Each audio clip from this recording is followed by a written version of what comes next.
നിങ്ങൾക്കും വരാറില്ലേ അറിയാത്ത അക്കൗണ്ടുകളിൽ നിന്ന് ചിലപ്പോൾ പണം? അല്ലെങ്കിൽ അങ്ങനെ വന്ന കഥകളെങ്കിലും നമ്മൾ കേട്ടിട്ടുണ്ടാകും. നമ്പർ തെറ്റി വന്ന പണമാകുമെന്ന് കരുതി അത് വിടും. പലപ്പോഴും ചെറിയ തുകകളാണെങ്കിൽ അങ്ങനെ മൈൻഡ് ചെയ്യാതെ വിടാം. പക്ഷെ കുറച്ചധികം പണമുണ്ടെങ്കിൽ അത് നമ്മളെ വല്ലാതെ കുഴയ്ക്കും, അല്ലേ? പണം ഇത് എവിടെ നിന്ന് വന്നു, എങ്ങനെ എത്തി, ഇനി എന്ത് ചെയ്യണമെന്നൊക്കെ ആലോചിച്ച് കുഴങ്ങിയിരിക്കുമ്പോൾ ഒരു കോൾ വരും. പണം അറിയാതെ നമ്പർ തെറ്റി അയച്ചതാണ്, ഒന്ന് തിരികെ അയക്കാമോ എന്ന് പറഞ്ഞൊരു നിഷ്കളങ്ക കോളാകും പിന്നാലെ എത്തുക.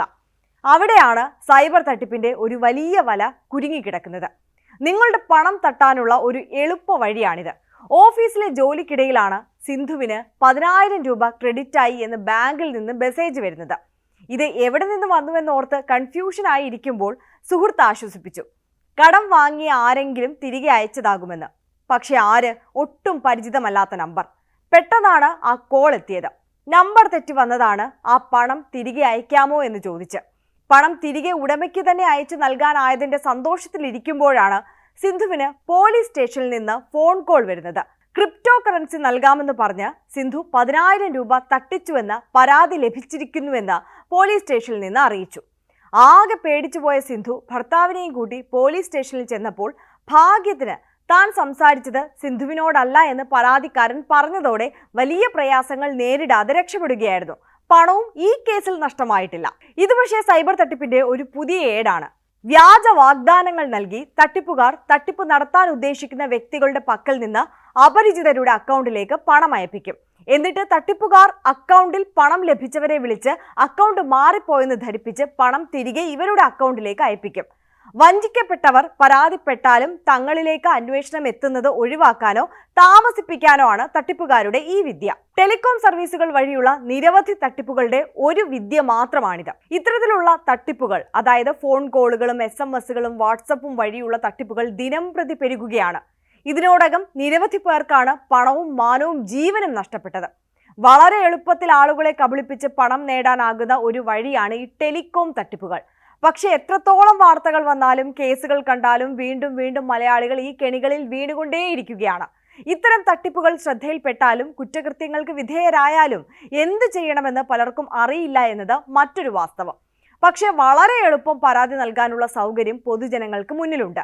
ഇത്തരത്തിൽ സംശയം തോന്നുന്ന ഫോൺ കോളുകളോ മെസ്സേജുകളോ വാട്സപ്പ് സന്ദേശങ്ങളോ വന്നാൽ ഉടനടി ടെലികോം മന്ത്രാലയം തയ്യാറാക്കിയിട്ടുള്ള ഓൺലൈൻ പോർട്ടലിൽ ബന്ധപ്പെടാവുന്നതാണ്. സംശയാസ്പദമായ ഇത്തരം മെസ്സേജുകളോ കോളുകളോ വാട്സപ്പ് സന്ദേശങ്ങളോ എത്തിയാൽ sanjari.gov.in എന്ന വെബ്സൈറ്റിൽ ഉടനടി പരാതി നൽകാനാകും. ആദ്യം ഈ വെബ്സൈറ്റിൽ പ്രവേശിക്കുക.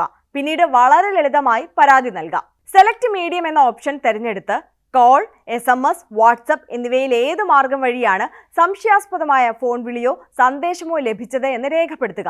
ഇതിനുശേഷം തൊട്ടു താഴെയുള്ള സെലക്ട് കാറ്റഗറി എന്ന ഓപ്ഷനിൽ എന്ത് തരം കുറ്റകൃത്യമാണ്, ഉദാഹരണത്തിന് fake customer care service help ലൈനിൽ നിന്നാണ് നിങ്ങൾക്ക് കോളോ മെസ്സേജോ ഉണ്ടായതെങ്കിൽ അത് അവിടെ നൽകണം. ഇതിനുശേഷം സ്ക്രീൻഷോട്ട് സമർപ്പിക്കുകയും തട്ടിപ്പ് മെസ്സേജോ കോളോ കിട്ടിയ സമയവും തീയതിയും രേഖപ്പെടുത്തുകയും ചെയ്യുക. പരാതിയിൽ വിശദ വിവരങ്ങൾ രേഖപ്പെടുത്താനുള്ള കോളവുമുണ്ട്. ഇതിനുശേഷം പരാതിക്കാരന്റെ പേരും ഫോൺ നമ്പറും OTPയും നൽകുന്നതോടെ പരാതി നൽകുന്ന പ്രക്രിയ പൂർണ്ണമാകും. ടെലികോം സർവീസുകൾ വഴി തട്ടിപ്പ് നടക്കാൻ സാധ്യതയുള്ളതായി സംശയം തോന്നിയാൽ തന്നെ ഉടനടി പരാതി നൽകുന്നതാണ് ഉചിതം.